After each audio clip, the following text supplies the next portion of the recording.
સુરેન્દ્રનગરમાં ખનીજ ચોરી અટકાવવા રાત દિવસના ઉજાગર કરતા પ્રાંત અધિકારી જોવા મળી રહ્યા છે। સુરેન્દ્રનગર જિલ્લો ગુજરાતભરમાં ખનીજ ચોરી માટે કુખ્યાત બન્યો છે, ત્યારે ખનીજ માફિયાને નાથવા એક સિંગમ અધિકારીએ રાત્રિ રોકાણ ખનીજ ચોરીના સ્થળ ઉપર કરી રહ્યા છે।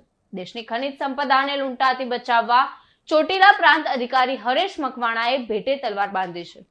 જ્યાં ખનીજ ચોરી ચાલતી હતી ત્યાં આ સિંગમ અધિકારીએ અડિંગો જમાવ્યો છે।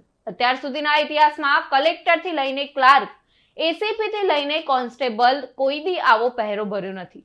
બેફામ ખનીજ ચોરી અટકાવવા અને માથાભારે માફિયાની સામે લાલ આંખ કરનાર આ જિલ્લાના પ્રથમ અધિકારીની જિલ્લાભરમાં ભારે ચર્ચા અને પ્રશંસા થઈ રહી છે। છેલ્લા 2 મહિનાથી આ અધિકારી પોતાના વિસ્તારમાં ચાલતી અનેક ગેરકાયદેસર પ્રવૃત્તિને અટકાવીને માફિયાને કોઈની પણ શરમ રાખ્યા વગર કાર્ય કરી રહ્યા છે। આ નિડર અધિકારીને જાણે મોતનો ભય જ ન હોય તેમ માફિયાના સ્થળ ઉપર અસામાજિક તત્વોને ઝેર કરી દીધા છે।